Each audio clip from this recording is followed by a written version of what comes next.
Good evening, everybody. My name is E.R. Anderson. I'm the executive director of Charis Circle. Charis Circle is the nonprofit programming arm of Charis Books, and Charis Books is the South's oldest independent feminist bookstore. We very much wish that we were physically gathered with all of you tonight in the warm space of Charis Books, but we're thrilled to be gathered in this virtual space with so many of you around the country and indeed across North America, because we know we have a great number of Canadians in the house with us tonight. I'm joined tonight by Chadra Pittman, who is our interviewer extraordinaire, and of course, the one and only Trey Anthony, whose book we are here to celebrate and honor.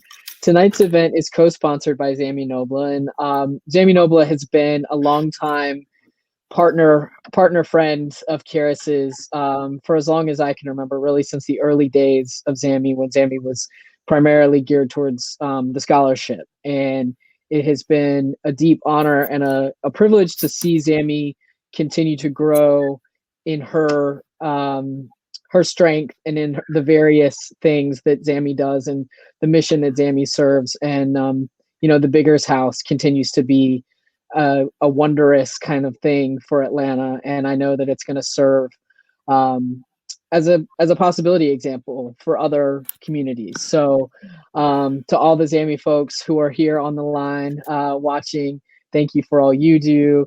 Chadra, I'm so glad that you are here representing ZAMI tonight. And we're just going to kick it off. So I was going to read both of your bios at length, but I'm just going to read abbreviated ones because I know people are chomping at the bit to get started. We had a little AV, Mercury's in retrograde, so we're just gonna get into it. But I do want you to know you already know, but we are with some very powerful and accomplished folks tonight. So Chadra Pittman is born of African, Seminole, and Choctaw bloodlines. She's a Black womanist, intersectional feminist, social justice warrior, mother of two amazing sons, a native of the Bronx, New York. She spent nearly 3 decades on the front lines advocating for human rights and equity in education. She's the founder and executive director of the Sankofa Projects, where she works to preserve the legacy of the African diaspora and forever end violence, end rape, an activist organization that seeks to end sexual violence globally while advocating for deaf and LGBTQI inclusion. She has done so much more than that, so I hope that you'll go back and read her bio. And we're here celebrating Trey Anthony. Trey, in addition to writing this amazing book, is an award-winning writer and producer of many things. She's the first Black woman in Canada to have a television series on a primetime network. Her work includes the plays The Kink in My Hair, How Black Mothers Say I Love You. She is co-writing a feature film, which is an adaptation of her play called How Black Mothers Say I Love You, which is supported by Telefilm Canada and Film Wales. Trey is a former writer for the Comedy Network, Global TV, OWN, and has recently joined the writing team of the television show Unconventional, created by Emmy-nominated Kit Williamson. She's won 4 NAACP awards and has delivered a popular viral TED Talk. She is a contributing writer for Huffington Post, and her new book, Black Girl in Love with Herself, published by Hay House, is now available right here, right now, at this little green link at the bottom center of your screen. Yeah, get it. So you know that you are going to want to buy this for yourself if you don't already have it, but also you're going to want to buy it for friends. We've been talking about what a great gift this is. Also, Valentine's is coming up. So self-love, good love gift for others in your life, both platonic and romantic. So last thing I will say is please just go ahead and put questions at any point in the ask a question box, also at the bottom center of your screen. And Chadra will be weaving those in towards the end. So you got time, but it's nice to see the questions ahead of time. So please don't be shy. Make yourselves at home and settle in for a wonderful conversation. Whoa. Wow. Wow. Hey, girl. It's so good to see you. I wish you could see everyone as well. But I'm so excited you were here with us to celebrate the one and only Trey Anthony. So congratulations, huge congratulations on your book. Thank you. See, I've been working. Oh my goodness. You have tabs, man. I have tabs. Well, serious. It's very serious. Well, it's funny, as I was reading it, I was saying that your book is a really beautiful love letter. It's a love guide showing Black girls how to pick ourselves up and to transform and change and grow, and how to find our way back to ourselves, which is a really beautiful thing. So I just want to say, from one Black girl to another Black girl, thank you. Your book is incredible, and everyone needs to get it. If you don't have it, get it. But we're going to do a deep dive. So your intro for Trey, it's really beautiful. I mean, when you first start the book, you say, to my mom, who is showing me what it means to get back up, to my family for always giving me something to write about, to my grannies, so you give honor to your ancestors, to my friends, the ones that hold me down, for my beautiful son, Kai, who's your future, and to God and the universe. So you speak to spirit, and then to every beautiful Black girl, you say, sis, I see you. So sis, why did you write this book for us? Wow. To be honest, the book really was a healing for myself. And as I start in the book, the first intro, I was on the bathroom floor, right? Literally on the bathroom floor. My life felt like it had blown up in my face.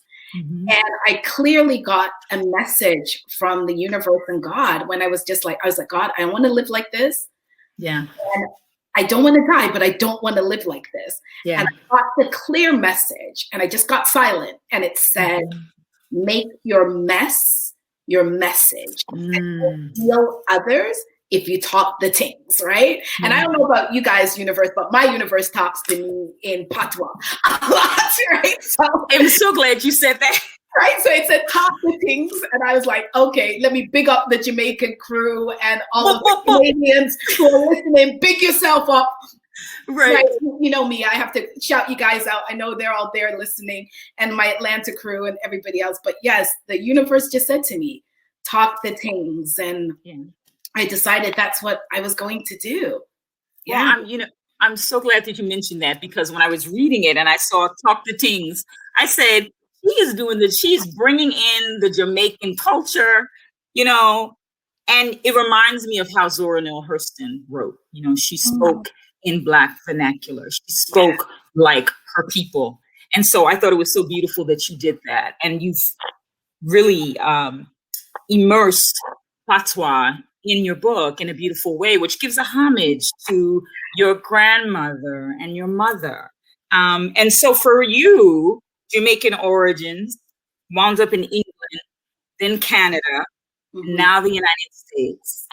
And as ER mentioned, you are the first Black woman to have a primetime show in Canada. And now we have the first VP who is also of Jamaican origin. Yes. So Trey, tell us, how does it feel to be a first? I mean, that is an accomplishment in Canada. You're known as the Black Oprah in Canada. I think with any kind of being the first, there's a little bit of, it's bittersweet. It's definitely an accomplishment. But I think for myself, especially when I did the kink in my hair, and a lot of times I get a lot of credit as the first Black woman who had a show on the Primetime Network. But I also want to really make clear it was a co-creation between myself and my co-creator, Ngozi Paul. So we were the first Black women together. But because I wrote the play, what the show was based on, a lot of times I get sole credit, and it really was a joint effort. So I really just want to make sure that Ngozi gets her just dues for that. So we were the first Black women. And it's something that I talk about in the book, us being the first Black women. There was also definitely a level of pressure. Yes. We had so many brown and Black people counting on us for jobs and opportunities. And that also being said, we put a lot of pressure on ourselves of really wanting to make it right. And make sure that people knew that we were worthy to be there. And like I talk about in the book, we had so many different microaggressions. We were young Black women in our 20s doing this. And we were we were sure of ourselves, but we still had this, I guess you call it the imposter syndrome, right? Yes. Someone was going to find us out. And because of that, there was a lot of times we were silent when we should have been way more vocal. Mm-hmm. And I always say to people, if there was ever a time when I felt the most scared in my life, because people always keep saying, oh, you must have been so happy when you were doing the show. It was the most miserable time of my life. I'm going to be really honest, because I was so scared. Yeah. Someone was going to take it away from me. Right. And there was such a level of pressure placed on us. And, you know, I talk about it in the book. We got a white showrunner who was running our show for us. And every single time there was even just a tiny little question of us saying, I don't think we want to do it like that. She would just burst into tears, crying, right? Fragility. Right? And we were just like, what is going on? And then the network dragged our asses into this meeting and said we were intimidating, we were angry, we were difficult to work with. And I'm sure every single Black woman or racialized woman listening to this will know how that looks. Absolutely. And we were just scared, and neither one of us said anything. But the thing that we knew after we came out of that meeting, we went to the our dressing room, and we cried, but we also laughed. And we both looked at each other in the eye and said, I got you. They're not going to divide us. Because we could feel they were trying to do this divide and conquer. And they were just like, nope, whatever you say, I'm backing you, and vice versa. And I truly believe if we didn't have each other as the first, I do not think we would have survived it. And I don't think I would be here talking to you about it today. Yeah. Because it was that damaging to our souls on many levels. Yeah. Of course, of course. And, you know, so many Black women experience being called angry, intimidating when we're just expressing ourselves, you know, and you have a right to speak up about your production. Yes. Right? But yet you're the one that's called into the room. I want you to read, actually, because you talk about your mess will be your message. Yeah. And just the paragraph where you talk about being on the bathroom floor. If you could read that on page 4, you say "so" on the bathroom floor. It's just so beautifully written. I think people need to hear. Oh, so on the bathroom floor. You see, Chadra, you know more about this book than me. I am a scholar of your book. Okay, so this, and I'm just going to put it in context for anyone who hasn't read the book, but I know you have read the book, and if you haven't read the book, you're going to buy the book right now. Absolutely. So you press that green button right there. But I was on the bathroom floor. My relationship had blown up in my face, the relationship that I had invested so much time and energy in, that I really thought was my lifetime relationship. And I got a text from my partner at the time saying, I don't want to do this anymore. And I had a 2-week-old baby that we had just adopted. And it was just a hot damn mess. And I had about 10 days to move out of an apartment that we shared together. And to say my life, just felt like a tsunami had hit it is an understatement. Yeah. So I will read from that part. So on the bathroom floor, I made a silent plea to the universe. Please show me the way.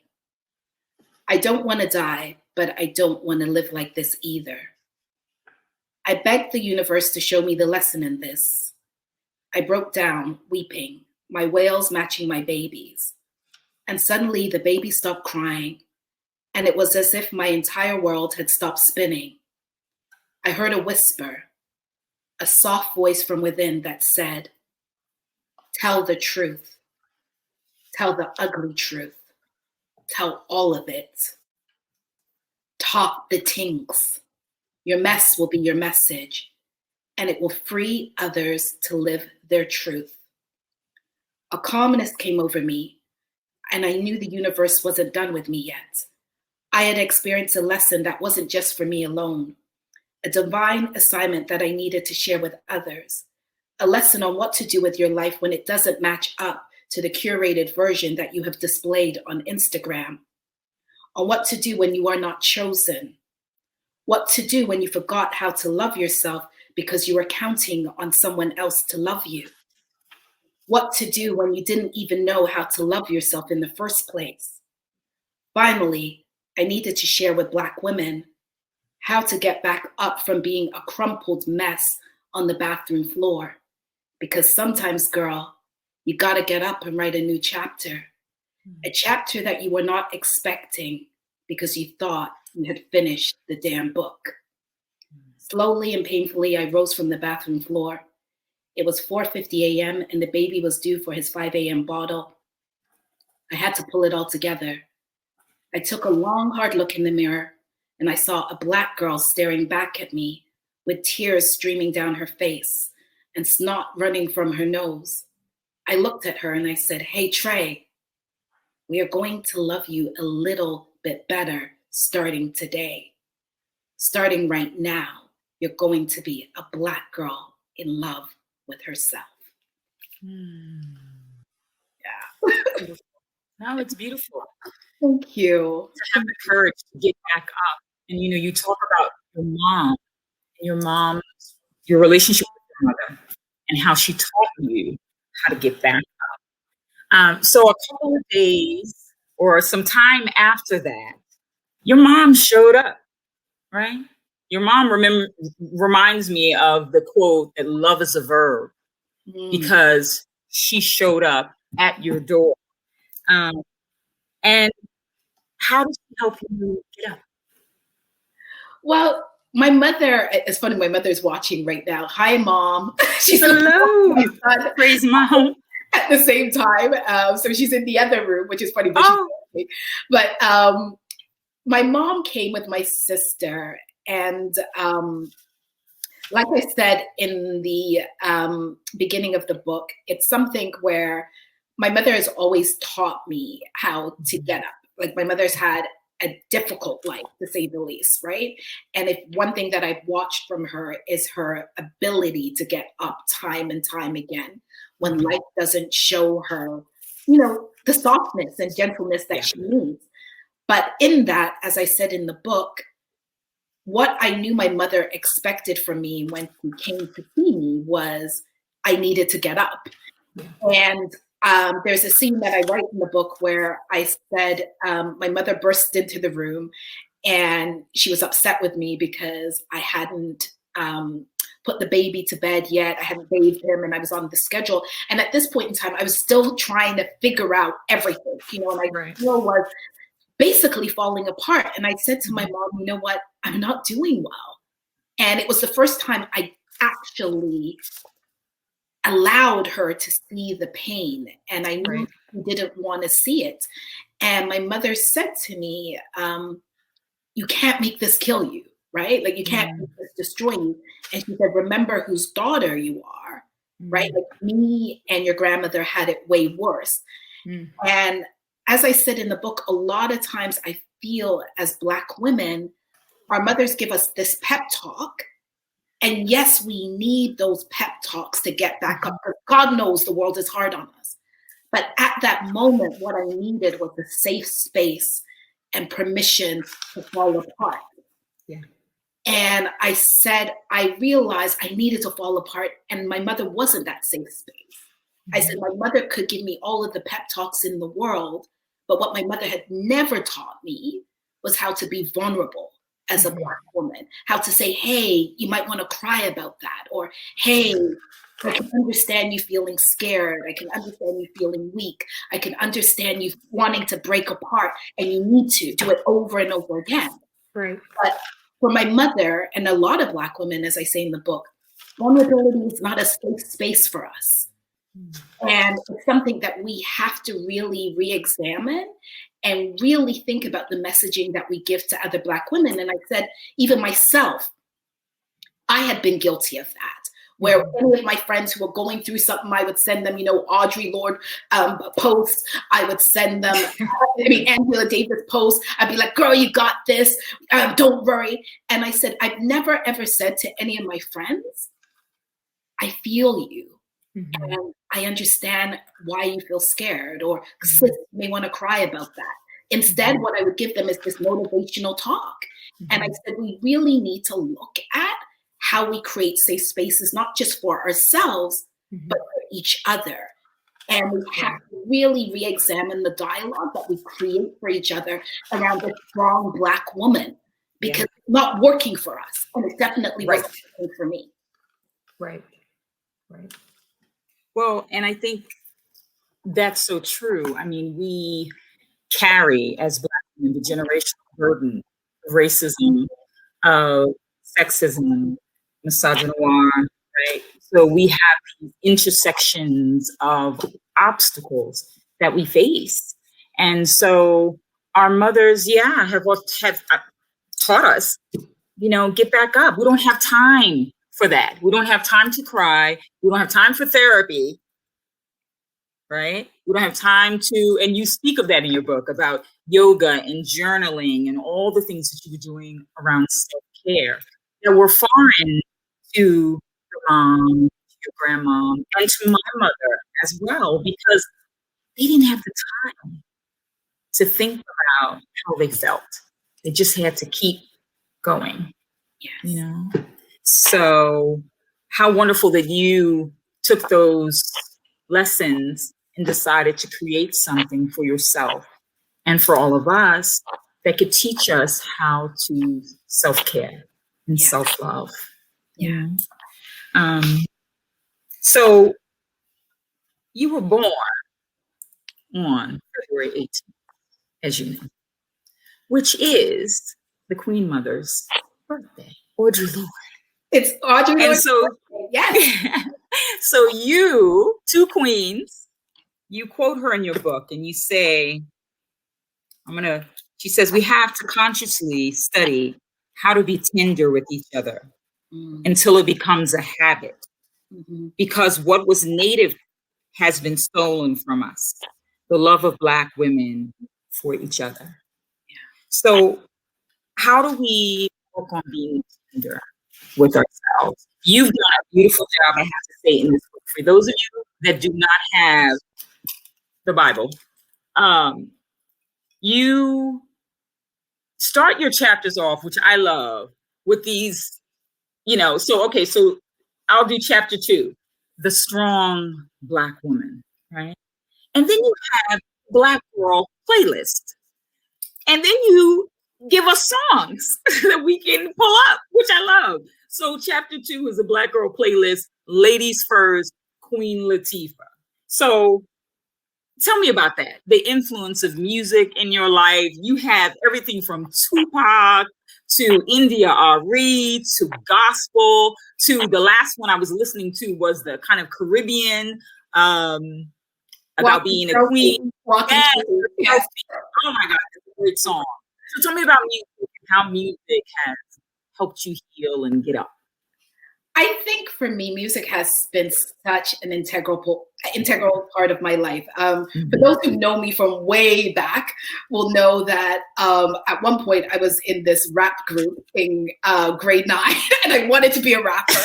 And I wanted to be a singer. And so music has always been a huge part of my life. And music has helped me. Like it's helped me when I had my bathroom floor moments. It's helped me to feel good. It's helped me. I don't know if anyone else does this, but I used to do this all the time, especially when I was a teenager. I would play the saddest songs ever, right? I would George Michael. I used to love George Michael. Oh, yes. Careless Whispers. And I would play the song on my aging myself now, but on my cassette tape. And then I would stand in the mirror and just watch myself cry. You were in tune with your tears. I was in tune with my tears. And I always wanted to just watch myself cry in the mirror, listening to a sad song. And so when I wrote this book, I thought about all of the songs that have helped me. And I really wanted to create this Black Girl playlist. And so when I approached Hay House around how I wanted to structure the book, I said I wanted every chapter to have a song that has helped me in my own healing and my own life, or has been a reminder. For example, Tupac, Dear Mama. Every time I hear that song, I think about my own mother. Right? Of course. There's never a time I play that song that I don't get teary and think about my mom. So for me, that song had to be there, right? Absolutely. And then one of the last songs, what you said about Hood Celebrity, Walking Trophy, I gave that song because that was the song I played the most when I was running and jogging to remind myself of who the hell I am. I was like, you're a walking trophy. She actually says you're a prize. Right. And you're a walking trophy, right? And so you need to be treated as such because I had forgotten who I was. So that was also important for me. So I put all of those songs in there. And, you know, we're eventually going to be coming out with a Spotify Black Girl in Love playlist because people have been asking for that. So, that's fantastic. but yes, music has been a huge part of my life. And my grandmother also, for those of you guys who know, my grandmother at, I think, age 80, went into the studio and recorded her own little music video, put it up on YouTube. And so my grandmother wanted to be a rapper too. So I've always been influenced by music. Music has been a huge part of my life. Yeah, that's beautiful. So tell me, you mentioned your grandmother, and you had such a beautiful relationship with her. I love the way you write about your time together, how you would watch her from the door as she was getting dressed for work, pressing her shirts, how strong she was. But how you also noticed that there were times she probably went to bed and pulled the covers over her head, just kind of tired from life. Yeah. Her tired was tired, right? We talked about that. Your grandmother said something really sweet about you, about your 2 gray hairs. You want to talk about that? It's funny. It wasn't until many years later, because people used to always say to me, and I hear this all the time, like, how do you kind of walk through the world with this belief, right? And optimism that good things are going to happen. And as I was writing this book, I was like, where did this come from, this belief in me? And it was something that I remembered that my grandmother used to always say to me from growing up. And I say in the book, I don't know if it was superstitious, but it's a belief that held me for many years that I was born as a little girl with gray hair, right? As a baby. And my grandmother used to always say, you see, you're born with luck, right? God mark you. Use God's Pittman, right? And so she would always say to me, you're special. Right? That means that you're always going to have luck. So that was instilled in me from when I was little. So every time I walked through the world, I always kept going, I don't know about everybody else, but I know I'm born with luck, right? Yes. Like, told me that, right? So I never was afraid of a lot of things. I never had this feeling that things weren't going to work out for me because I believed my grandmother for so many years that I was God's pygmy, as she would say, right? And I was marked. And because of that, she always used to say, you're going to do great things and you have angels watching over you. And so I always believed that. And it wasn't until I started to get more into, you know, Louise Hay's work and affirmations and mindset that I realized what my grandmother had created for me was this mindset of always thinking positive thoughts and positive things. And I truly do feel that is why I was able to, quote unquote, be as successful as I was, considering the background that I came from, because I truly believe that I was a lucky person. Yeah. Well, tell us about that. That brings me to a part of your book where you were walking past the theater. Yeah. And you looked up at the marquee. And tell everybody what you said was going to be there. Because that is phenomenal. If that is not calling, or really, as you say in the book, when you put things out into the universe, what you focus on grows. Yeah. And so by putting energy out about your desires and your wishes and writing them down and journaling, you manifest or womanifest your own path. Your dreams are able to come true. So tell us, as you're walking by and you see this marquee and you say, Yeah. Well, it's funny. For all my Toronto crew who's watching, they know. The Princess of Wales Theatre is one of our biggest, largest theaters. Mirvish Productions own it, which is like our commercial theater. They do all of the Broadway shows. It's a 2,000-seat theater. And they do shows like Hairspray, Lion King, you know, all of the big shows. And I was walking by the Princess of Wales Theater, and The Lion King was there at that point in time.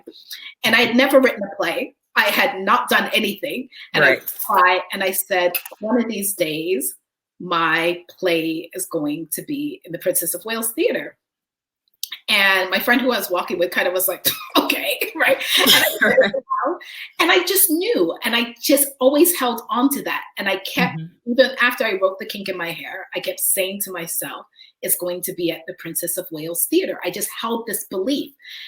And when we eventually got the call from Mervish said, we want to do your play. And, you know, of course, there was many years in between all of that. You know, it went from the Fringe to a regional theater and all of these things. And then we landed this big deal. And it was a huge deal, right? For us as Black women to get this. And they said, we're going to put it in the Poor Alex Theater. The word poor also rubbed me the wrong. Right. Right? Because I was like, no, I wouldn't be in no poor theater. And I remember going, so when I went to the meeting and I read about it in the book, I was like, are you sure that's the theater it's supposed to be in? And I said, are you sure it's not supposed to be at the Princess of Wales? And the producers basically just kind of looked at me like, please, Black girl, right? Like, just be happy. We're putting it in the Poor Alex and don't worry about it. And I talk about it in the book, how I walked out of that meeting going, they got it wrong. Like, it's supposed to be at the Princess of Wales. I've been writing about this. I've been manifesting it. And we went into rehearsals and we were supposed to have it there at the Poor Alex. And a month into rehearsal, we got a call that said the production that was supposed to be in the Princess of Wales, negotiations fell through. And they were now like scurrying, like what to do to put another show in there. And they called us and said, we're going to put the Kink in the Princess of Wales. And I was like, of course you are. You are. Because I have gray hair. So from birth. I knew this. I know you guys didn't know this, but I knew this. Absolutely. And that has happened several times in my life of where I have kept a vision and a clear sense of what I want to happen. And usually I always say this prayer. I usually say, God, if not this, then better. So I could trust the process, because sometimes things don't happen the way I want them to happen. But then I look back and I go, oh, it's because God knew I was thinking too small, right? So I always say, God, if it's not going to be this way, then make it whatever is better, that you feel is better for me. Right. And so I'm a big believer in that. And I really walk through the world, because even when all of this happened and my life fell apart, I kept saying, I know this is going to make sense to me one of these days. Right now, it doesn't make sense, but I know it's going to make sense. And a friend of mine said this to me once. She said, if this didn't happen, you would not have written this book. And the world needed this book. And she said, this is your Adele album. You would have written a whole different book, but it would not have been this level of vulnerability, tenderness, openness, rawness. And that is why I believe things happened to me the way it did, because I was just cracked wide open. Like, that's the only way to describe it. I was cracked wide open. And so I had to give from that place. This is where the pain lies within me for me to heal. And I'm still healing. I just really want to make that clear. It's not this linear, process. No, it's a process. Yeah. It is. It's a process. I know you were writing in one part of the book where you talked about your friend passing away quite suddenly, and how you didn't deal with it initially because you had life to manage. Right? And then you gave yourself permission. You gave yourself 3 days to breathe. And could you speak about that a little bit? You know, just about how we as Black women have to step away from the strong Black women trope. How we have to step away from saying, I'm fine when we're not. And how we can really shut out the world and take care of ourselves. I think for me, it's something that is a continuous journey for me around learning, because I will fall back into those habits. That's what I know. That's who I am, right? Of deciding that I'm not going to listen to that little girl who's weeping, or I'm like, I got too much shit happening right now. I got to get this done. And so when my friend passed away suddenly, I was really struck by the fact of she was in her 40s. She had 2 young daughters. And what came up for me was my own mortality and worry that I wouldn't be around for my child. And also what came up for me was, if I let myself grieve this, I may not be able to get back up and write this book, right? Because I still have the deadline for this book. So the irony of it was, I then decided, I was like, I'm not going to deal with the emotions that are coming up for me. And I realized, I said, no, this is the old Trey. This is what old Trey will do, is ignore it. And if I didn't ignore it, then I would eat it away, right? Because I'm a big emotional eater. Those are the things that I fall back on, right? When I don't want to deal with emotion, I will eat it, right? And I feel that's where I was going to, right? So I put a big pan of brownies, got a big carton of ice cream, and I was like, no. You know this. And I said, why don't you allow yourself to actually name it? And I went on Facebook, and she was a big community member. A lot of people were talking about her and grieving her death. And I reached out and I just said, who here is feeling the death of this wonderful, amazing woman? And there was a whole bunch of us who got together on Facebook just to talk about her. And just to say, we need to hold space for each other, because this is shocking. Who was here one day and gone the next, and that was something that I really had to allow myself to do, is to feel the pain. And also I was scared, right? Like, I think it really hits home when someone in your own circle and the same age as you. Of course. Yeah. Right? No, it's devastating. But, I think it's really courageous of you to take the time that you need for yourself to heal, and also to admit that healing is a process. Because I think many of us think that we'll get there, like there's this destination that we're supposed to arrive at. And the reality is that it's continuous. It's a lifelong journey of healing and growing and changing. And as you say in your book, becoming someone new. It's like, I'm not the same Black girl I was last week. And I'm okay with that. I'm okay. And you need to be okay with that too. Yes. And if you're not, that's okay too. You know?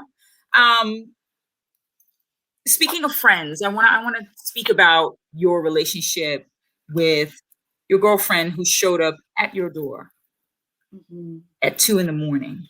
Yeah. You were speaking in your book about safe spaces. And you say that it was 1:30 in the morning. I was been a new mother for less than 2 weeks. And my mother and sister returned home, convinced that I had it all under control. How could I not? I was a fighter. I was not a quitter. But that night, the baby cried nonstop. All my efforts to figure out what was wrong weren't working. I paced back and forth. And then you called Trisha, right? Is that how you pronounce it? What's Tricia. Yes. Tricia. And 20 minutes later, she was at the door. And it was after 2 a.m. And you call these kinds of friends the hold the baby friends. Right? So talk about that. Having friends that you can count on when you are at the bottom of the barrel, that you know are going to show up. How valuable that is for your life. I am so blessed. And I think this is, if there was ever a time when I realized, oh God, I don't even want to cry, but I had friends who showed up. I had friends in Canada who could not physically come and be with me, who would call every day and check on my well-being. I had another friend who flew in all the way from Wales to celebrate my birthday with me because she knew it was going to be a hard one. It was like, I'm just going to come and hold the baby for you. I had friends who came, who brought wine and wrapping paper to wrap my dishes, right? Because they knew I was, oh God. It's okay. Oh. That part of your book made me cry. But I have some really great friends. And I had friends who showed up and did a schedule to make sure that I was sleeping, and they stayed and did night shift with the baby. And I had friends who gave me the pep talks when I needed the pep talks. I had one friend who said, you know, your mother effing Trey Anthony. You ain't done. Right. You know, and I'm blessed to have friends like that. I have two friends who are watching right now. I know with their beautiful children. My goddaughter, Ioka, is watching with her two moms. And they have saved my life over and over again. Tracy and Jackson, Lisa and Charis, Ashanti, Nadia. There's just so many of them. Andrea, you know, the women of Canadian in the A. You know, there was another friend of mine who drove with me from Atlanta to Florida when I was basically homeless, right? Who just was in the car and was just like, you can't be driving to Florida by yourself in this place, Amanda, you know? And so I have those kind of people in my life, and I don't take it for granted. And I think if there's anything that I've learned, I've had a lot of people, like when shit's going good, man, and when you got a red carpet event, and when, you know, you're the best thing that hit Toronto, you have a lot of people who will say they're your friends. Yeah. But what I learned in this moment, in my lowest moments, there was maybe, I'd say 6 people who I knew for sure who had me like no other. Yeah. And I would not have gotten through this without them, you know? And they've seen me, they've held me, they've checked in on me. And I do not think I would have been here being able to talk about this and being able to write this book if I didn't have those kind of people in my life. And I'm ever grateful to them. Yeah. Like, I can't even, it just tears me up to know that those are the kind of, you know, your crew, and you got to have a crew, right? Absolutely. Yeah, them who are just going to be there and to remind you of who you are, you know? Right. Because sometimes we forget. Yeah, we forget. And sometimes we're in really low places and we need them to come and be the shoulder for us, and to hold the baby, and to do the dishes, and to stand in the gap. In the gap. And that's it. Right? In the gap. And that's what we need as women. We need to be able to give that to each other. Yeah. You know?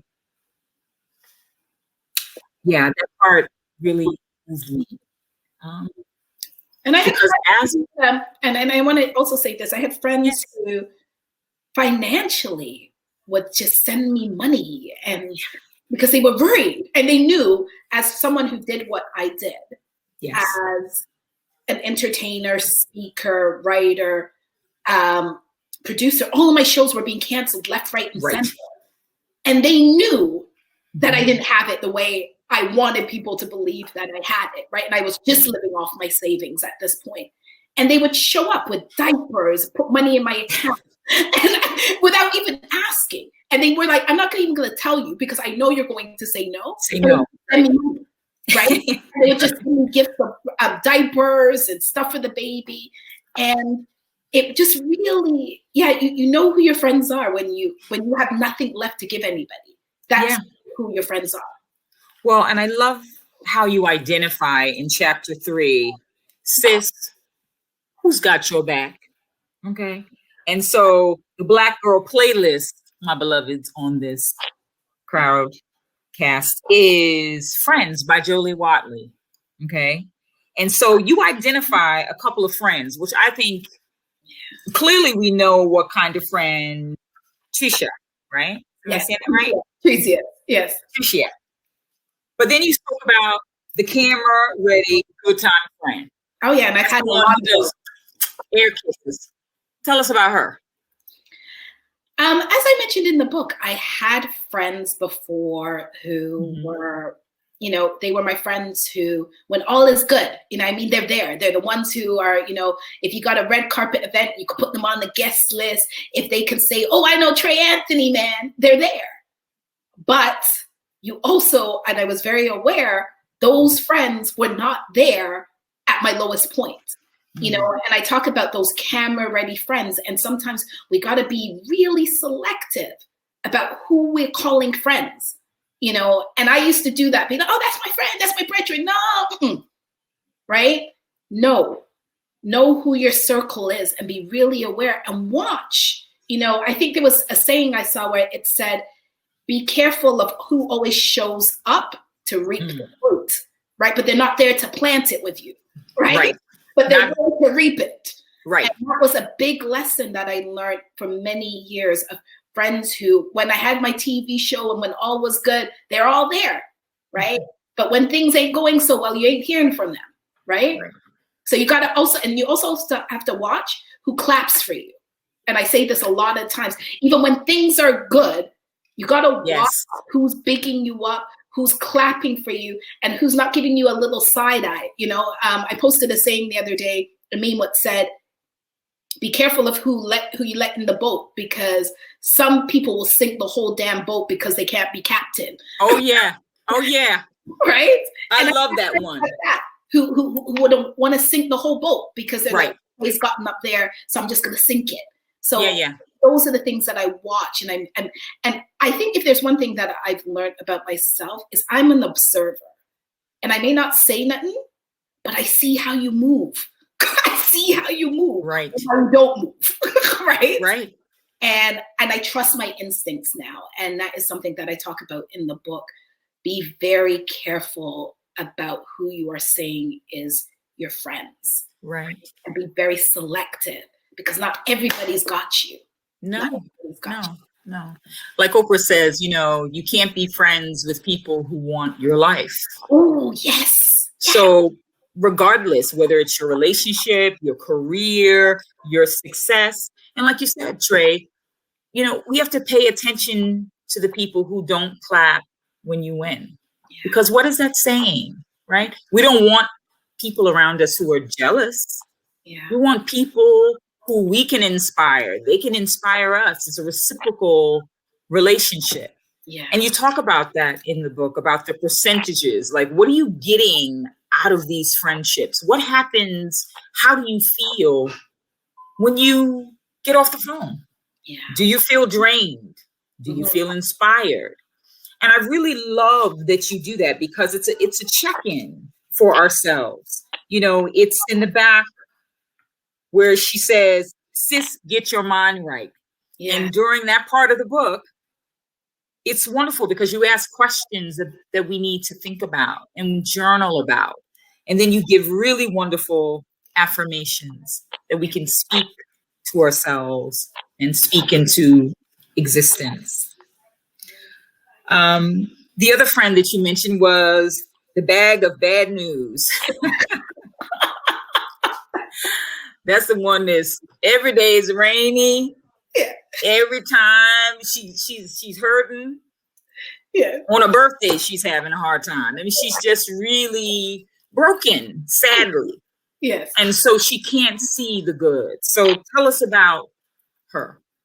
You know, I've had some people in my life, and I used to just call them just a bag of bad news, right? It's that girl who always calls you, that as soon as she calls you, she's like, right? And you're always in some kind of drama. It's always some kind of like something bad, like the dog died, then she got hit by a bus, and then, you know, her boss, you know, didn't pay her money. It's always some kind of, you know, just always down.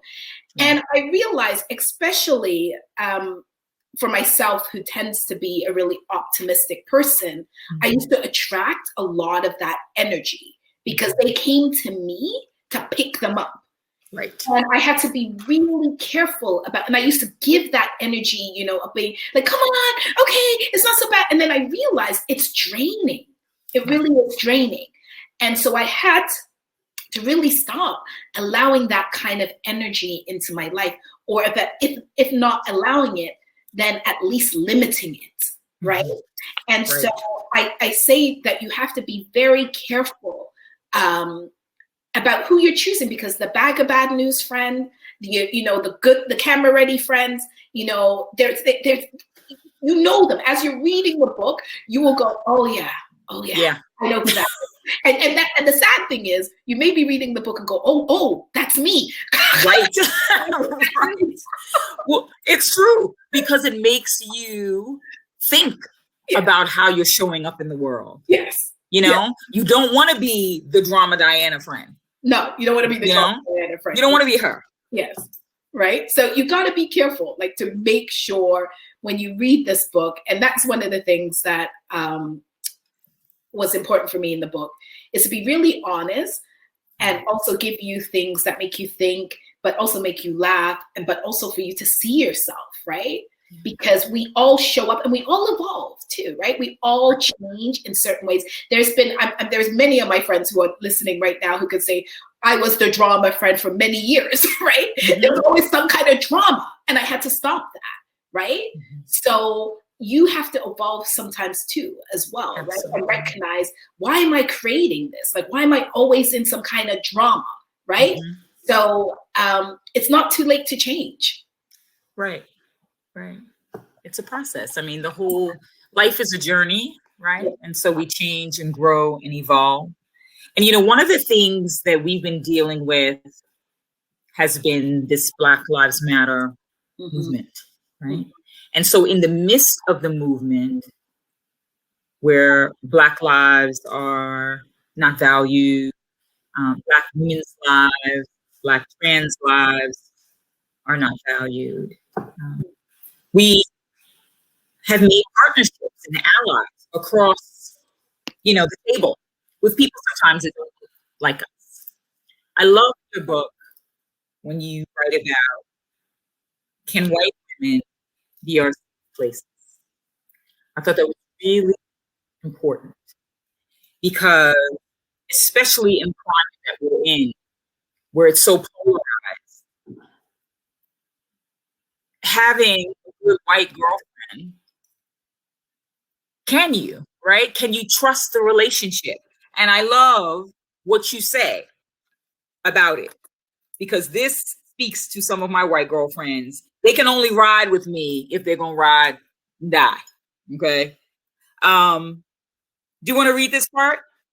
23. I love the way you write this about your friends. Charis. Yes. I will read this about my white friends. Can white women be our safe spaces? I have two very close white friends. Lisa is Jewish and has known me most of my adult life. She has gone through every single heartbreak with me, and I can honestly say she knows me better than anyone. Charis is my business and writing partner, and over the years has become a dear friend. I have a rule about having white friends. If I cannot talk about race, and you can't acknowledge that life is harder for me as a Black woman than it is for you, we can't be friends. Amen. I can call you up and tell you to go and get your people because they messed up again. We can't be friends. If your response to Black Lives Matter is all lives matter, we can't be friends. So my white girlfriends are some of the dopest chicks I know. They are fierce feminists who are constantly checking their privilege, and we have deep, thoughtful discussions about race, sexism, and life. So for me, that is something that I have to have friends like that, white friends who know that. And absolutely. I cannot be in my circle without knowing that shit like this is going to happen. I'm going to talk about race. I'm going to be very politicized. Recently, it's funny, on my Instagram page, because the book is published by Hay House, right? And Hay House is this new Talk about that, please do. Yes. That's an accomplishment unto itself. Well, thank you. Because it's about Hay House is this very new age, new thought thinking, very spiritual, and namaste, everything else, right? Right. And I do believe in that, and I do believe in that philosophy, and I do have that in the book. But recently, because of that, I've gotten a lot of people who have started to follow me on Instagram who have come from Hay House, right? And recently, this white guy, because I had posted on my page about the election, right? And having a Black VP. And he wrote on my page and he said, oh, I can't believe this is on your page. I came here for your positivity and I love your beautiful pictures and your affirmations, but this is too much. You cannot be, how can you be on Hay House and be talking about politics? And I wrote, and it's still on my page, I said, you must have mistaken me for somebody else. Absolutely. On this page for someone else. I said, don't get it twisted. Right. I will namaste and I will light a little candle and I will say a little affirmation, but I'm very politicized. I've made my whole career talking about race and sexism, right? And all of the other isms. So I said, if you ain't comfortable with this ain't the page for you. Exactly. I will do all of that, but do not get it twisted. Right. I'm very pro-Black, very. I tell people, unapologetically Black. So if that bothers you, you cannot be in my circle, right? And you cannot be taking in any of my, and I hate when people take pieces of me or like, oh, I like this part of you, but I can't have that part of you, right? And I also say that because sometimes, especially being a queer woman, a lot of the Black community sometimes used to be like, oh, I love Trey, but I don't want her to talk about the queer stuff or the gay stuff, especially in Caribbean circles. And I'd be like, that's me. Right. I'll make you laugh. And I'm also going to pick up Jamaica, and I'm also going to talk about Caribbean stuff, but I'm also gay. Right now. I'm not going to give you the parts that you like. If you can't take all of me, then it doesn't make sense. Right. So that is something that I have really stood in, is this level of authenticity, that you cannot choose which parts of me are acceptable for you, right? And even with Hay House, when I went to Hay House, and got the deal with Hay House, one of the things which I laugh about to this day, in the book, there's some cussing, right? Like I used the F word, right? Yeah. And when I was writing the book, before I sent it to the editor, I would put like the F word and then I would put symbols by it, right? My editor looked back and she said, why are you not saying the F word? Trey, everybody knows you cuss, right? She goes, be authentic. She goes, please do not take it out. Like everybody knows you cuss. This is who you are. So put it back in the book. And so I was very fortunate that Hay House did not try to censor me in any way. They were like, we want you to be you. This is why we have chosen you. We love your voice. We love what you stand for. Don't try and change it up, right? You don't have to be namasteing and candle lighting and peace every minute. That's not who you are. Right. I'm that sometimes, but I'm not that all times, right? So I always say, if there's one thing about me, I'm the biggest contradiction around. I can listen to some of the hardcore hip hop stuff, and then I'm the first one writing about feminism, right? Yeah. But that's just who I am. And I have to really realize that about myself. This is who I am. Yeah. That's what I tell people. I really appreciate that about how you write that in the book, because same for me. I listen to Tori Amos and Tupac. Okay, so the full range. Yeah. And I think we need to broaden the range of what Blackness is. Yes. And all the spaces that we fit in. Our identity, our sexuality, who we are as a daughter, as a mother, as a friend. Audrey speaks about that. Like, people always want to underline the part that they're comfortable with. Yes. You don't get to do that. You don't get to do that. The full me is going to enter the room. Yes. And hopefully you welcome her. Yes. And if not, then I must leave. Yes. All my pieces, Yeah. Well, speaking of that, one of the things that you say in your book, in chapter 4, you talk about the Black family. And you say something, and it made me think of a quote by Dr. Dolores Follins, who's a psychotherapist. And she talks about home being a place where family quietly loved on you, but didn't need to protect you from or talk to you about anti-Blackness or racism or misogynoir. And that home sometimes for Black women is a place of pain. And you say, for Black women, family is sometimes the most unsafe place. Many of us come from families with prevalent and fully operational cycles of trauma. And so when you are the one who wishes to heal yourself, you're viewed as a troublemaker or the sensitive one.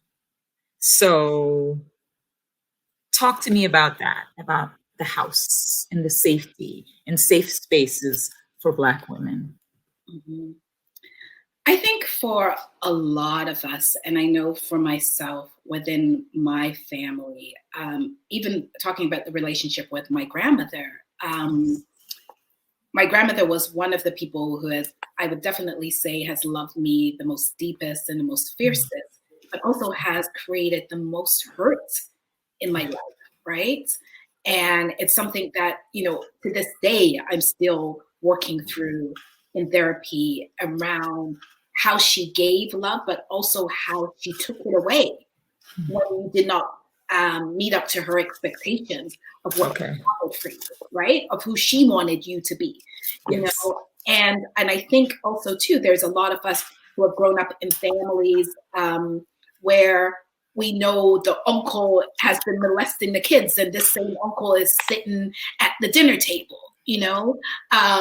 we've had, I think also around colorism in our families, I read in the book where my grandmother would say to me stuff like, well, at least you're smart. You might not be pretty, but at least you're smart, right? And promised me from when I was little, she would look at me and say, we're going to get that nose fixed, right? And promise to give me a nose job, right? So for the longest time, I walked around never believing that I was pretty, right? And forever squeezing my nose and stuff like that. My grandmother used to wear her glasses on the tip of her nose like this because she wanted a smaller nose, right? So I've learned all of these things, or to hold in my mouth. My grandmother used to say to me, hold your mouth in, right? And that meant because she wanted me to have smaller lips, right? Yeah. It's just crazy. Like those are some of the things when I say trauma happens in our family of how, and we show up. And those are the lessons that we learn around the good hair, the bad hair. How many of us have grown up in families where they say, do you want me to give you something to cry for, right? So we're taught that we cannot feel any kind of emotions. We cannot feel scared. We cannot cry. So all of those kind of things that we have to start to really listen and start to re-examine and go, this may not be healthy. We do not have to continue these cycles within our families, right? And so for me, it's really about looking at what things no longer serve me, no family anymore. I think especially for me, the queer piece was a huge piece for my family. And a lot of my family were very comfortable with me not talking about being queer, or they didn't want me to show up with my partners at events and things like that. And I was kind of like, no, then I'm just not coming. Right. So things like that, you have to really start to push against. And I think if there's one thing that I've learned around writing this book, and I'm really thankful when I say it in the book, is my family have always allowed me to tell my version of the truth. They may not agree with everything, but they always are like, you know what? If that's how you saw it and that's what you felt, then we believe you. And I've been very fortunate. But because I've been so open about different traumas in my life and things that have happened, it also has allowed my family to have discussions that I don't think we would have had if I wasn't the person who kept pushing and saying, we want to change this within our family. Well, you speak about the trauma of growing up in a Black family. And, it's interesting because my family's from the South. So my Alabama mom, if she's watching, when my sons were born, would also pinch at the nose. Yeah. And I used to leave his nose alone, you know? But it's preoccupation with finer, more narrow features. Yeah. When the reality is, from an anthropological perspective, our noses are broad because of the environments that we grew up in. We needed more air, you know, so phenotypically our bodies are designed in this way, and they're beautiful. Yeah. And so we have to change the paradigm of what beauty is. Yeah. We have to recreate what beauty is. And I love how you made your props. You know, you're a woman. You talk about your grandma. The fact that you hype up other Black women in your book, from Michelle Obama to Issa Rae, you know, you really, Serena Williams, you talk about the ways in which Black women have been demonized by mainstream culture, whether it's our complexion, our features, and how we can reclaim ourselves. I think that's just so incredibly powerful that you remind us to big up other women. You have your Friday big up day. Tell us about that. I think that is phenomenal, because I'm all about, we need to big up our sisters. I'm the first one to come through fabulous glasses, come through scarf. You know, we need to do that. I saw something on Instagram where they were talking about how Black women don't give compliments. You know, they don't say, oh, your hair looks nice. They say, come through, blue scarf. Like the scarf has its own personality, right? So talk about why you do that and why it's important for you to create that kind of love between women where you're supporting each other. For me, it's because I don't think we get it from mainstream, and we don't get it from anywhere else. And so there's many a time I will write on a Facebook page or a message and say, sis, I see you and look at you, yes. Right?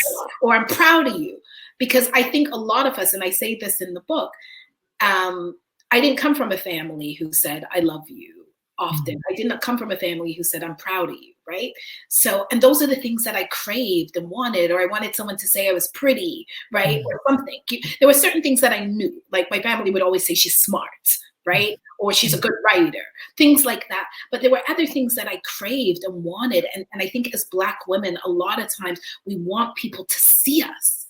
Yeah. And for me, I've made it a practice of saying, sis, I see you. And I think when you see another Black woman succeed, you gotta clap for them. You know, one of the favorite things was with our VP, right? And Michelle Obama, when she did that. Oh, and that like I got you. The world. Because to me, it was like her going, I see you. Absolutely. And I want you to know, I see you, right? And for me, it is always about that. Like even next month, I'm doing this thing with Harborfront Center with Black women writers, and it's called, you know, she's giving her the read, and I'm doing 4 women, Black women, who all have books coming out the same time as me. And people are like, oh, why would you know, some people are like, why would you do that, right? Because I don't see it as competition. What I see it as I want to big you up. I want to create space and say, why do we feel that there's only room for one of us? Absolutely. I want to celebrate because I know how damn hard it is to write a damn book.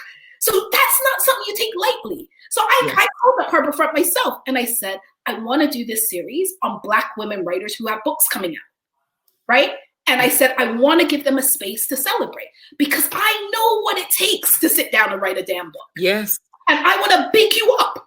And I want people to know that there's not just one book. There's Black Girl in Love, but there's other writers who are coming out. Elaine Fluker is coming out with her book, Support is Sexy. There's Marcy Ian who's coming out with her book. You know, there's Gina Yashere who's coming out with her book. There's so many of us. And so why do we have to feel we have to be in direct competition with each other? Right. We don't. And so for me, it's about creating spaces to say we all can be celebrated, right, in these spaces. And as much as I want you to buy my book, I want you to buy all of the other Black women out there. Because if one of us succeeds, all of us succeed. Absolutely. And we open the door for each other. And we have to remember that. Because white men do it all the damn time. They open the door. Chad opens it for Scott. God opens it for what's another white guy name? You know it. Scott. Tom, right? So we got to start doing that for ourselves and being like, room for enough of us. There's enough of us that can come in. Right. Well, it's interesting that you say that, because that's a mind shift, right? Because if we listen to the world tells us, oh, you can't trust Black women. Oh yes. Black women will tell other Black women, oh, I can't trust her, right? Yes. Why? So we have to begin, and you talk about that in your book, about trusting and changing that conversation around Black women's relationships, so we can trust each other. We can find safety in each other's spaces. You know, that we are not the enemy. And you have a part where you talk about that. Sis, I'm not the enemy. You know, I'm going to open the door and open the door widely. Yes. For more of us that can come in. For more of us to come in. And can you hear me now? Perfect. Yes, you sound great. You're all better. So yes, now is a perfect time to take all these questions. You've got a lot of good ones. Okay. Yeah. And I see some people. Lauren, hey. Lauren is someone who has stalked me and who has found me, who I love. She's a Jewish woman, and she found me, and she sent me copies of pictures of her book that she had tabbed all over. She's a therapist. She had given it out to her clients. And I just love the fact that she said she just really related to the book, even as a Jewish woman. And so, hey, Lauren, and she said, I cried and laughed throughout the entire book. And there was another comment I wanted to read, but where someone said, when I was talking about the stuff around my nose and skin color, she says, I'm crying because that's everything that I went through. That she went through. Yeah, I did do that. I wanted to acknowledge that and say, I see you, sis. So thank you for that.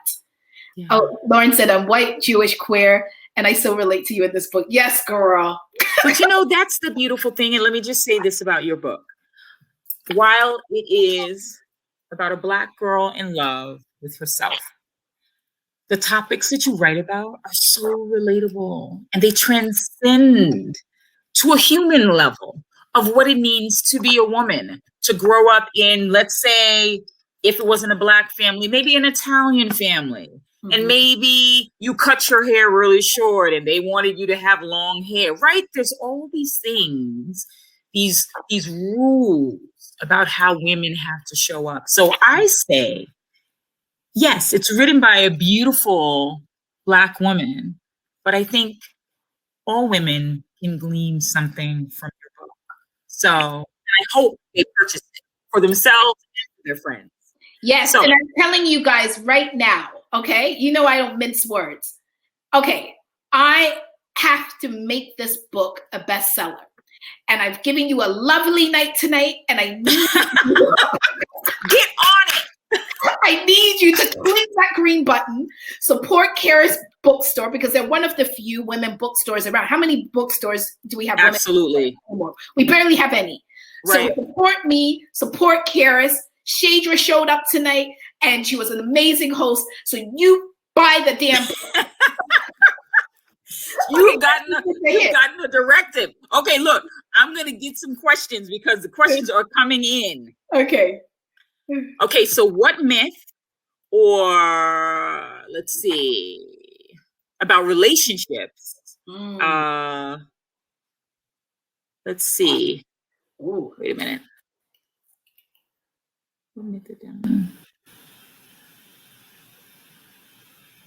What myth? What have you learned from past relationships that you have recalibrated in version of who you are? So what have you learned just in relationships, family relationships, just in life, friendships? I think if there's one thing that I have learned the most in all of this crap that has happened to me is really do not think you're the exception to the rule. Mm-hmm. Watch how people treat others. And if someone is dismissive of someone or hasn't ended well with people in their lives, has a lot of conflict, has a lot of family trauma that they haven't worked through, just be really conscious of that may show up in how they deal with you.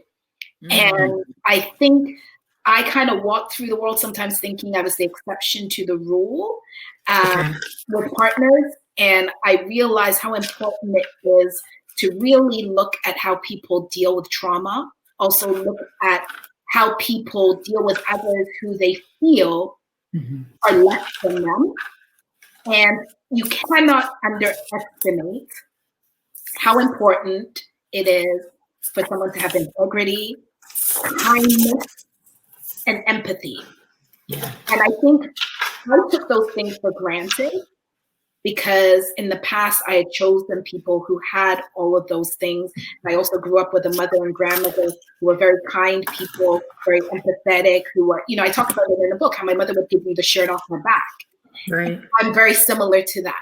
And I think a lot of times in relationships, you think you are going to show up in relationships. And you think the other person is going to be exactly like you. And say that again. You don't show up. They show say up. That, stuff, right? Say that again. That is brilliant. That you think that you are going to show up. Yeah. And if there is one thing that I've learned is if someone thinks others are disposable or treat others disposable, trust me, you will become disposable too, right? If someone hasn't dealt with their traumas, they are going to take their traumas out on you, right? And you've got to see how people move, and you've got to see how people deal with things when they do not go according to plan. People give you little clues, and it's up to you to really go, ooh, that's how you are, And it's like Maya Angelou says, when someone shows you who they are, believe them the first time. That's right. Yeah. And I think because, and I think for me, because I tend to be a person who's quite optimistic, I say that. I tend to sometimes go, oh, no, they don't mean that, or no, they were just having a bad day, or no. And I think if there's one thing that I've learned is no, that's who they are. That's pretty much who they are. Yeah. Absolutely. So that question was from Yolanda Brown. Yes. There's another question here from, and if I mispronounce your name, please forgive me, Tanja Richardson. And she said, in January 2013, I took my last drink. It took me many years thereafter to start the journey of learning to love myself. Trey, what was your aha moment? And she said she's so grateful to be here. And we're grateful you're here too. You know what? It's so funny. I haven't had just one aha moment. I've had several. And the more I write this book and the more I talk about this book, I think my biggest aha moment was when I was on the bathroom floor going, whoa, what happened? Right. What happened to hashtag couple goals? What happened? And that was my biggest moment. Yes. I think my other biggest moment was when I came to the realization, in the book I talk about it, of how I hadn't dealt with stuff around class and money in my life. And I didn't realize how that had really impacted some of the decisions I made or did not make because of money shame and money insecurity. And that was something that I really had to address and talk about. And so that was one of my big aha moments around, I needed to really deal with the legacy of money in my family, of how we didn't talk about money. So that was another big aha moment. And then the other big aha moment was I had a tendency to give away myself to others to love me. And I kind of was like, oh, here you go. Here's me. Love me now. And I realized that the only person who's consistent and who will always show up and love you no matter what is you. And you cannot give that job to somebody else. No. And I really walked through life thinking someone needed to love me. And then I would find my worth. And so that was a big aha moment for me of like, you cannot give that job away to anybody. You have to do it for you. Well, and I'll just say this, in Trey's book, the chapters are phenomenal. I just have to tell you, seriously. So when you buy the book, right there, have a notebook, have a highlighter, Have some of these. Okay. But there's a chapter in there where you talk about more money, more problems. Yeah. You speak about being the family ATM, as Oprah once said, right? Mm-hmm. And so your book is so brilliant because it not only talks about how to take care of your person, but you go through everything: friendships, money, believing in yourself, spirituality, sexuality. It's just, it's a very complete book. Thank you. So the whole human is going to be dealt with. Let's go and see who else has a question. Let's see. We have another question. Okay, from Tiffany Brand. She says, can you address hostility between Black women for women who do not follow traditional norms?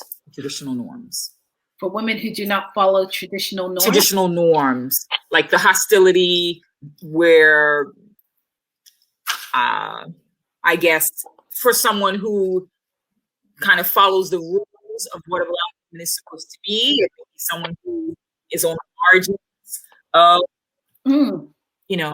Yes. I think, and I write about it in the book, about this hostility that some of us have for each other, and if there's one thing that I have learned, be it in relationships, be it with friendships, be it with acquaintances, it's never about you. It's never about you. It's always about what they have not healed in themselves. Oh, she said, sorry, LGBT disabled. Oh, okay. So you're saying hostility, like from straight people, the straight Black community towards LGBT people? Is that what you're saying, Tiffany? Thank you for clarifying, Tiffany. Right? Yes, she says. Yeah, because I know for myself, hostility that I may have faced as a queer woman, I think because I just show up, and for me, this is who I am. Right.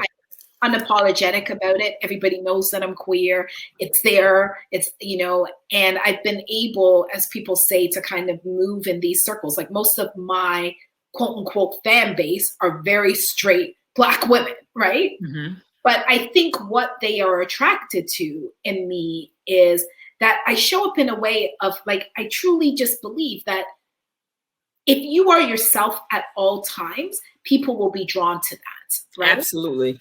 And so I think I give people permission to kind of say, if Trey's out there living her best damn life, why can't I just be living my best damn life? But right. Back to the thing around hostility with other people, a lot of times, and especially when all of this blew up in my face and relationships, and I've been hurt by people, if there's one thing that I've recognized, and it's something from the 4 agreements, don't take it personally. Never about you. Right. And people will take out their traumas on you, and you will take it and then think, oh, it's about me, or I should have done this, or if I was this or that. And I realize now it's them. It's never about me. And so you have to also make sure that you know who you are and you show up at all times. Oh, Tiffany said, I'm bisexual and I have issues inside the queer community too. Yes, we could be very biphobic, very biphobic. It's funny, after my relationship mashed up, right? My ex was bi. I was like, no more bi women. I'm being honest. I'm being honest. And I had to check myself. I had to check myself and say, Trey, no, stop. But I know that there is definitely biphobia in the queer community. Right. I'm working through it myself. So I'm not going to sit on my high horse and be like, oh, we need to do better. I'm saying I need to do better. And I think sometimes when you get hurt by someone, you kind of have this whole blanket of that happens because, and then I was like, no, it didn't happen because my ex was bi or whatever. It just happened because it happened. Right. And that happened with a lesbian. It could have happened with whomever, so yeah. So definitely, Tiffany, just show up and don't listen to us because sometimes we can be a bit biphobic. I know this. Yeah. Yeah. And there's many different ways. And transphobic. We can be, but there's so many things that we're working on as a community that we need to work through, right? Right. So, yeah. Even the dynamics of the relationship, whether it's femme on femme or femme on butch or two masculine centered women can't be together. We really need to let go of all of that, because at the end of the day, we're all women. We're all women. Yeah, and I agree. Women, right? So, oops. 1 second. I still see you. What happened? I still see you. Oh, okay. Okay. There we go. Okay. I was pressing the questions and I did something. Okay. Let's see. There's another question that comes. Well, there's a comment that comes from Janetta.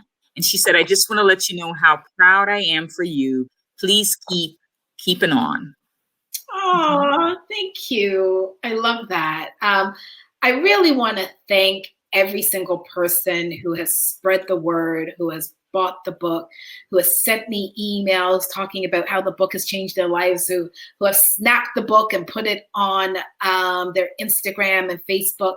I could not be here without you. Some of you guys have been following my career from when I was doing shows in a 10-seat library, right? Mm-hmm. And I will never forget where I came from, you know? And so I just really, truly want to thank you guys for your support and love. And I put it out into the universe that this book is going to become a New York Times bestseller. Absolutely. And this is how we're going to do it. Book by book, one book at a time, and you guys just spreading the word and just saying, let's get this book out there. So I truly thank you. And all of those who have started book clubs around this book, have wrote reviews on Amazon. A friend of mine wrote me, which I thought was amazing. She said she was searching for a couch cover on Amazon, and the book came up as a recommendation. Oh my goodness, that's great. People are actually writing reviews on Amazon. So when you write reviews on Amazon, they start to recommend the book a lot more. So please, as much as I love getting your emails about how much you love the book, also write a review on Amazon. It really helps. That's a good point. Good point. We have 2 more questions. Yes. So considering the term freedom, where do you feel liberated in your life now? And how is your future love or career abundance being shaped? And that's from Yolanda Brown. Damn, Yolanda, you deep, girl. Is she going in? Going in. How do I feel liberated? Oh, sorry. Charis Books just said, which is true. My bad. Buy the book from Charis. Yes. Write the review on Amazon. Yes, that's what I meant to say. Yes. That's Buy right. the book from Charis, because Charis right down here. is an independent small bookstore. Buy it right here. Then after you read the book, go and review it on Amazon. You can still do that. Okay. Yes. So, and they still let you review it even if you buy it from Charis Books. You can, right? So buy it from Charis. Don't go to us. Buy it from Charis. Okay. Yes. My bad, Charis. Charis gonna kick me out of this little reading book now. Charis be like, what's she talking They love you. Okay, so what was the question again? Yeah, so how do you feel liberated, like in your next step in life? You know what? It's funny. I don't know if people have, I don't know if I'm the only one who has this, but are there days when you feel like you are Superwoman and you are on top of the world and you got this shit together and you're like, I'm liberated, I'm doing me, I know who I am, I stand in my truth. And then there are sometimes you just find yourself in the drive-thru at McDonald's, just crying, it's not dripping down your nose. And you're like, what happened? What's going on? Whose life is this? This is me. So this happens to me. So there are some days I'm just like, oh yeah, you know, I know what I'm doing. I know what I want. And then there are other days I wake up and go, what the heck happened here? Right? So my liberation, it depends on what day you catch me. On what they catch me. And I don't know if it's because I did talk about this of my diagnosis with depression, but I have to watch that, right? That I just been recently diagnosed with depression. And so I have to really watch my mood changes and what that means and make sure that I monitor it and take care of that. And I think if there's anything where I feel liberated is when I'm able to say to myself, you need to rest. You're doing too much. take a day off. I did that this Friday. Like, I was just like, you know what? And I was gonna get really hard on myself. I was like, oh, you haven't done anything. And I said, no, you're going to rest and you're going to sleep because this is what you need. And I think that is something in the past I would feel a lot of guilt about or think I'm not doing enough. And if there's one thing that I've learned in my liberation is how to be tender with myself, because I'm really hard on myself. Yeah. And so I think that's what liberation looks like for me. And then in love and relationships, it's about really being clear about what I feel I'm worthy of. And the next time, a friend of mine said this to me, and I write about it in the book. She said, you may have picked wrong this time, but the next time you're going to pick well. And I'm truly a big believer that I'm going to pick well the next time in my liberation, that the universe is going to send somebody who's being like, Trey Anthony, man, that's my chicken. I'm going to treat her real good. That's right. And I claim it. When you show up whole, you will attract whole. And I know I didn't show up whole the last time around. And so I'm very clear on that. So I think that liberation will come. And I'm good being by myself. And that's the other thing. I never used to be good about being by myself or not being in a relationship. And I'm really good. And I think especially now being a mother, I've been much more, I guess, vigilant around who I'm going to let into my life. Absolutely. Because I also know that that person then is going to play a role in my son's life. And I can't just take any and anybody in our family. I know that's right. Right. So that is also important. Like, it has to be someone who I know is going to be kind and tender and gentle to him as well as me. Of course. Of course. Well, I thank you for sharing your mental health journey, because I think it's really courageous to say, I have depression and that I am being treated, or that I am seeking therapy, or that I'm working on myself.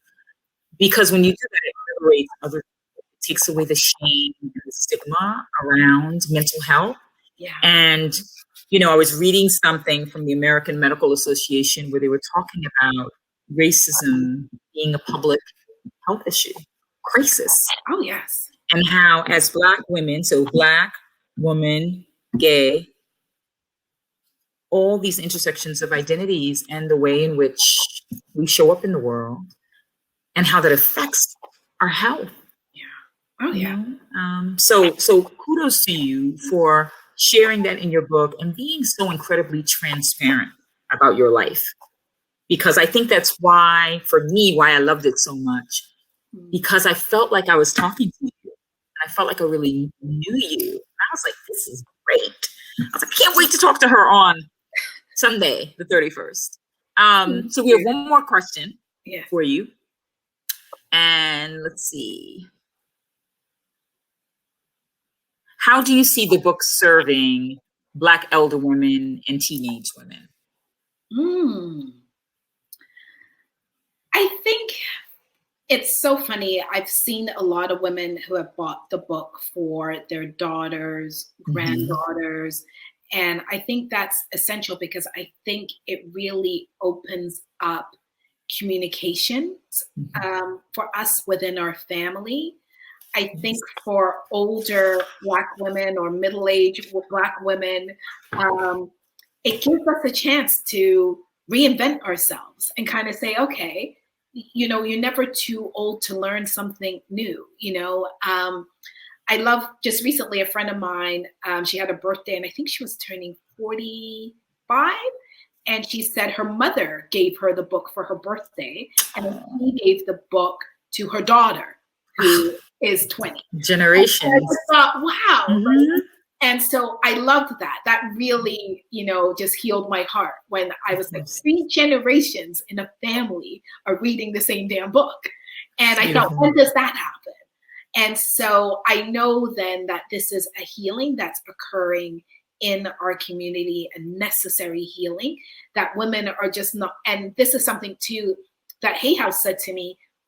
What they are noticing with the book is that people are not just buying one copy. that they're buying 2 or 3 copies, which is Yes. very unheard of, that people Mm-hmm. need to be buying it in groups and kind of being like, here you go, here you go, here you go. So I love that. And so Yes. I'm very grateful for that. And knowing that people are saying it's needed, like we need that. And so. Oh, absolutely. Mhm. Yeah. No, it's a much needed love letter from you to us. Let me just check in with ER to see where we are on time. Yes. And thank you guys, everyone, for coming. It's just been amazing to see you show up. Please buy the book, buy the damn book. Yes, buy multiple copies. Is there any ER, are they clicking on that green button, ER? Are they clicking? I can't see it, but you want me to watch them up a bit more? I think you're doing great. If only all authors were as proactive as you are, we would all be happy. How much time do we have? We are right at time. I think we're right at time. We have done it. Yes. Oh, okay. So well, did you want to? There was something that I believe Trey wanted to read from her book, and then there was something that I wanted to say to Trey before we close. So great. I will pop out. No, we just talked about it. Well, I have something from your book I can read. How about that? Okay, you tell me. Okay. You do it. So I want to read something to you from A Raisin in the Sun. Oh, okay. And she says, there is always something left to love. And if you ain't learned that, you ain't learned nothing. That made me think about your book, about what's left to love. Oh. And when I think about that, I turn to page 217. And this is for you, what you've given us. And I want all the women, and if there's any men on here, I want you all to listen to these words from the one and only Trey Anthony. She says to us, and don't let anyone treat you like you're worth less than you are. You are a damn walking trophy. There is an entire world waiting for your Black girl magic. An entire world waiting for your reinvention of what's next. You are going to surprise everyone, including your damn self. You are fierce. You are lovable. You are brave. You, Trey, are intentional. You are beautiful. And girl, you are loved. And you are a Black girl in love with herself. So I thank you from the depth of my heart. I thank you. I thank everybody for being here. Please make this sister a bestseller. She deserves it. Trey Anthony, a Black girl in love with herself. Thank you for being here. Thank you. Thank you, beautiful woman. Thank you. Thank you. Thank you, sis. Thank you. And thank you, ER and Charis Books, for everything you have done. You guys are amazing. You're always supporting, always pushing. And we got to keep you guys going, man. We keep losing our bookstores. And so we got to keep women bookstores alive. So thank you for everything. Yes. Love you guys. Well, thank you. We're very proud of you. Even though we're not technically your hometown, we try to claim you now as hometown. So she's global. Yeah, everybody gets to you've got like 7 hometowns now, so that's good. Well, I just want to thank everybody who's watching from home. You know how to buy the book now. You just click that teal button. The other thing, it's my job and honor to do is to remind folks that we are a nonprofit and we're primarily individually donor sponsored. So we know folks' money is all over the place right now. We're just glad you're here. But if you have $5, $10 that you are able to send our way to support this work, we really appreciate it. If not, we just hope that you'll join us again soon for one of our many, many events.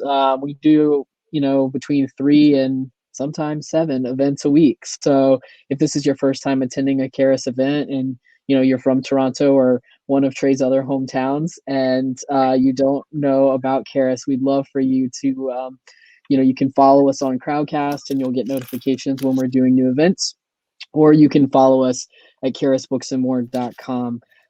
We do, a ton of fun stuff, and we love to build community around important books like this. So if you like tonight, we think you will like many of our other events. I will be adding captions to this and then reposting it on our YouTube. Our YouTube, I'll drop in the chat, is just YouTube.com/Charis Circle. So you can also go over there at any time and check out our whole back catalog of all the things that we did in 2020. So that's another great way to just stay plugged into feminist and womanist community wherever you are in the world. So enjoy, go on and buy that book, go leave a review on Amazon, and anywhere else that people are prompted to leave reviews. It really does help. And until next time, I hope everybody stays safe and well. Deep gratitude to you both. Thank you so much. Thank you. It's been lovely. Good night. Stay safe, everybody. Stay safe. Love you guys.